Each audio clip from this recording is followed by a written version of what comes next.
And may God add a blessing to those ancient words, that in hearing them, they might move us. They might connect. May we now reflect on it and join me in prayer. Holy God, we do ask that you open our eyes, the eyes of our hearts, so that we might see you present even now as we celebrate the gift of Christmas. You know that waiting for us, and yet we know that when we slow down and take time to breathe, to be present with you and with one another, there is a depth of our life that takes fruit and grows. Be with us now, Holy God, and inspire my words so that the thoughts and the action, they might encourage new being and new life. In the name and the Spirit of Jesus we pray, and we say together, Amen. Well, this is the conclusion of our series, The Leading Causes of Life. If you're with us for the first time, you might recognize the distinction between the leading causes of life as opposed to the leading causes of death, which is what oftentimes we focus a lot of our attention on. And if you're anything like me, this past week there were lots of messages that were death-dealing as opposed to life-giving. Can I get a witness on that? A major tax bill written in the middle of the night, nobody knows what's in it.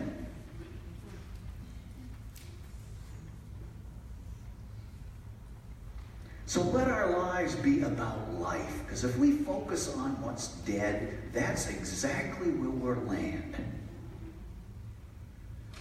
So the leading causes of life, I've used the Worship Design Studio and also this book by Gary Gunderson and Larry Pray. The thing that made me chuckle about this is that Larry Pray was at seminary with me at Union Seminary in New York, and Larry had a wonderful sense of humor. In fact, he wrote this weekly newspaper for the seminary, and it was called Balaam's Ass. Now, there is some biblical relevance to that, and we can talk about that later, but he chose to use the word ass instead of donkey, but it was ironic for our seminary community. But basically, these five fundamentals to change the way we live: connection, coherence, agency, blessing, and hope have been the focus of this series. And I guess the takeaway could be for you that when these five dynamics are at work, and they don't work in isolation, they work in connection and in harmony with one another, it may or may not extend your life, but it certainly will deepen it. And I know that some of us, take the first sermon I preached, I invited you to think about our medical system and the way it works, right? It treats pathology. So when you go to your doctor, oftentimes the first thing they want to know is what's wrong. Now, I don't want to thumb our noses at the wisdom of well-being and some of the things we can do to stop death from happening. So keep flossing your teeth and keep walking, get enough sleep, eat good food. So it isn't like we're just going to ignore those things, but it's the focus of our energy on life, regardless of what's happening to us and where we are. So connection illustrated just very quickly. This is probably the easiest one because we all know how important it is to be connected. I'm borrowing from Mike Peters' Facebook page. This is the Peters family. And like many of us, there were multiple generations that gathered. There were family from all over the place kind of came together. And so we know about connection in our families. And some of us may not have that connection in family. So we seek out family and connection in other places. And Bethel is one of those places. So coherence, you'll remember, is kind of the narrative that holds our life together and gives it purpose and meaning. And the narrative that gathers us all together is that Jesus asked us to love one another as Jesus loved us. which I think is absolutely critical, because we are not always so good at loving each other or ourselves, but Jesus was. So love one another as Jesus, as God loves you. And of course, what makes that unique for us is that we believe that God's love is available to people regardless of their religious tradition, or whether they're rich or poor, whether they're gay or straight, whether they're male or female. We could add all the polarities. What we believe is that God is a God of grace and of love, and that's extended to everybody. Agency is about doing. It's about work. I could have put 150 pictures up here about agency. We're good at doing. Bethel's good at doing. This is our banner, and we walked in the Pride Parade this past spring. But we could have tons of things up there. And don't worry, there'll be more pictures. And I want to lift up what Heather and Meredith and Paige said about the stewardship speakers, because for me, this was one of the most meaningful stewardship seasons, and it was because these people took the willingness to tell stories that were really profound. I mean, taking risks. And when leaders take risks, then we can take risks. And what I noticed is after those people spoke, prayers of the people just busted wide open. Right? It's creating a community of connection and blessing. I was blessed by their stories. How about the rest of you? Hope Illustrated. Well, you know, we had a new members class not too long ago. And I can tell you, when all these people join the church, it's easier to have hope. 15 people. Now, quiz time, just because I know what's happening is people are coming up to me there and they're saying, there are people here and they joined the church, and I don't know if they just joined this time, the last time, or 2 years ago, and I'm embarrassed to ask. All right? Well, here's a quick little quiz. The first one should be easy because Sarah and Melissa were our candle lighters. Bradshaw. And here's Ken Bussell, he's our office manager. And down here are Greg and Kamiko and their children. And here's Kim Walsh. And here's Rachel and Nathan. And here's Janet. And here's Wayne. And here's Amy. And here's Larry. And here's Big Kyle and shorter and mighty Caitlin. And Linda and Tom.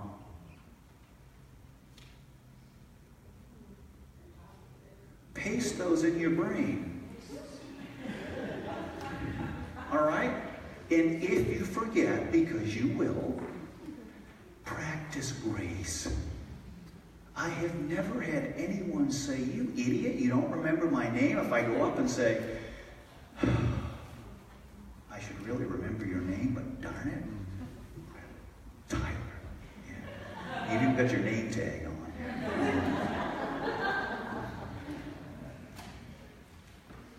Hope. Now I'm going to tell a story that integrates these, and it's, every time I tell a story about my own life, I just want to make sure that you understand it's not I'm elevating, oh, what a wonderful life it is, and I have these experiences. It's because I know that you all have similar kinds of experiences, and I have access to this story in ways that I don't have access to your story. So this is my lovely wife, and the guy who's lucky enough to be married to her and on her ordination. And that was a very happy day. But we haven't always had happy days. And I remember this was a really happy day because this was the rehearsal dinner for our wedding. And this is Jeannie's mother. And there is an incredible likeness. And her mother was a beautiful woman, smart, well-read, faithful, and a nurse. And she died suddenly of a blood clot one night. We got a call in the middle of the night from her sister. Mom died. What do you mean, Mom died? Mom died. She's dead. Some of us know what that shock is like. And some of us know that when that happens, connection and coherency and agency and blessing and hope seem a long way away because we're stunned and we're in shock.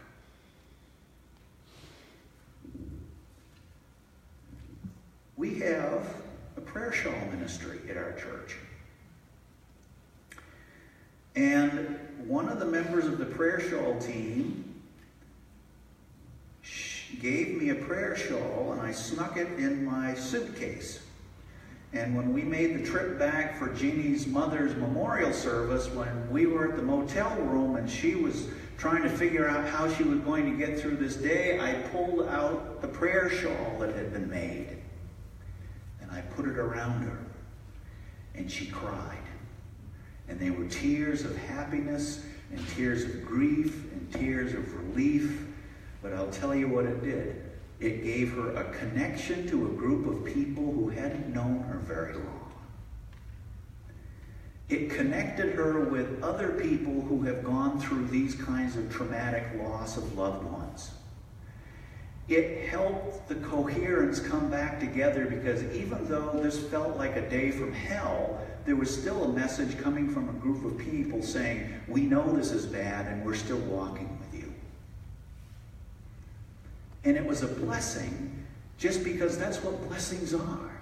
It's this unmerited gift of we believe in you, we think you're terrific, even when your clicker is falling apart. And it was about hope. It was about hope because it reminded my wife and me that the causes of life, our life, it isn't necessarily about how long we live or the extension of our life. And the depth of living can be very profound no matter what's happening. As long as we keep our eyes open for these causes of life, and here's the big secret, they're going all the time. It's our access to them or our willingness to see or our ability to see, and that's why we're a community, because we can help each other when we get stuck, and we can celebrate. So before I leave this is an example of leading causes of life working for one human being that I happen to know pretty well. And actually it was very effective and powerful for me too, because if you've ever had a loved one who's suffering, what you want to do is try to make it better or take it away or change it. You can't. You can just be with them. So there are other causes of life that that are sort of more meta, that involve the whole community. And the one that I'm most proud of at this point is our ministry to the Beaverton High homeless kids. Because those of you who have been around the church for several weeks know that homelessness in Beaverton is very real. It's not just some statistic, it's real people. It's real young people. And last year, during the holiday break, we fed 43, and this year there are 86. And Nancy Winston mentioned just the other day that number went up to 92. Can you imagine it? Well, it's real. So here's what I see Bethel doing. The connection is that we, because of our coherence, our narrative is that God is a God of love who has a love and care for everybody. So if somebody's living on the street, that means there's something wrong with our narrative. It's not working. And so we see ourselves as being connected to these kids because unless we're all cared for and loved, none of us are. It's as if we could say Bethel has homeless people because we're part of this community. And we create separations that are sort of arbitrary. I mean, they help us manage our lives. They help us from, kind of exploding. But they also can sort of bracket us off in such a way that we're not connected. We're separated. So we're connected with these folks. And we certainly are doing agency, I can tell you that. Ken came into my office and said, hey, you know what? When you told the food cupboard people that are working on this that they could put food in your office, they weren't kidding. So I came in and my couch was moved kind of right in the middle of the room. And he said, get ready because it's going to be this high. I can live with that. I can live with that. In fact, it will remind me what we're doing and what's important. Agency. Blessing. Well, we have heard from some of these students how important it is for people that are complete strangers to them to take the time to give them something that is fairly simple and yet profoundly meaningful. They get the message that we're important. We matter. Even if nobody else seems to be giving us that message. That is blessing and that is hope. And that's what we're called to do. So Bethel is living the causes of life because we named the narrative of death and decided to put it aside. That's what happened 4 years ago when we decided to have, or 5 years ago, had a strategic plan and a growth team. And the fruits of that are coming because we looked at death in the face and said, we don't want to die. We're going to make some choices. We're going to focus on life. Look what happened. We moved away from the narrative. You'll read about it all the time in the newspaper about the mainline churches dying. Mainline churches dying. All the executives say it. I had a colleague stand up at an annual meeting and say, you know what, we're sick and tired of that narrative. We're just going to become it. Let's come up with another narrative. So our narrative has been the church of, let's try this. Which means we're Easter people. And like everybody, the Randall Bodmans have been discerning what we should do with our pledges. It might not surprise you, I didn't fill out a time and talent sheet because most all the boxes would be checked, so I knew that I didn't really need to do that. But money's different. Here's the new reality if you haven't had a kid go to college recently. There's a thing called a financial aid form. It's a federal form. You plug your income into it, and it's all just based on income. Now, I have a good salary by ministry standards, but my wife's is not terrific. And together, you plug those numbers in, and you know what the financial aid form says we should be able to contribute every year for our son Jacob, who will start next year? $24,000. That's a lot of money. I don't know how they figure that. We weren't terribly shocked because we found that out when our son Caleb went along, except it was only about 18 then. Now it's crept up. So we've been saving. We learned from our experience the first time, and yet it means our discretionary income is fairly limited. But we are so thrilled with the growth and the excitement and the vibrancy. I want to invest in this church, and I'm going to cut out some other things. So we've decided to increase our pledge by 22%. I hope that you will consider, if you forgot your pledge or if you wrote out your pledge, typically what we do, right, is we look at what we did last year and say, okay, I'll do that again. Well, if you do that for 10 years, all of a sudden we're not, that's why it's hard to keep moving forward. So I prayerfully invite you to consider your pledge.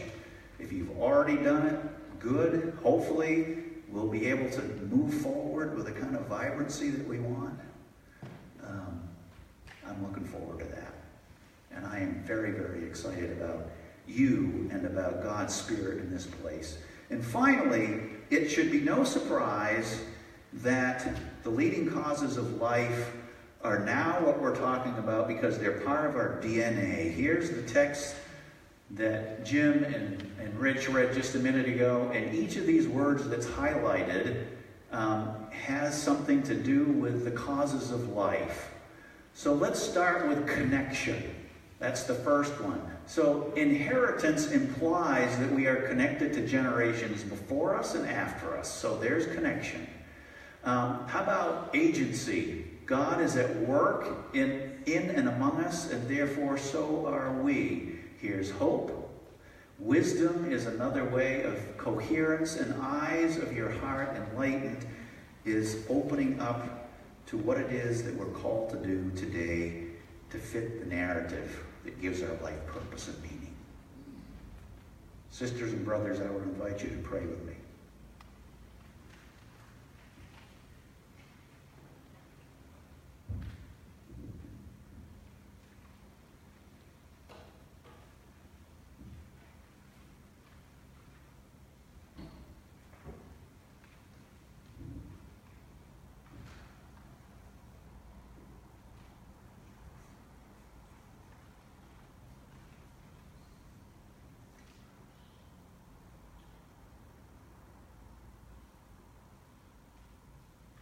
God of all times and of all that happens within time,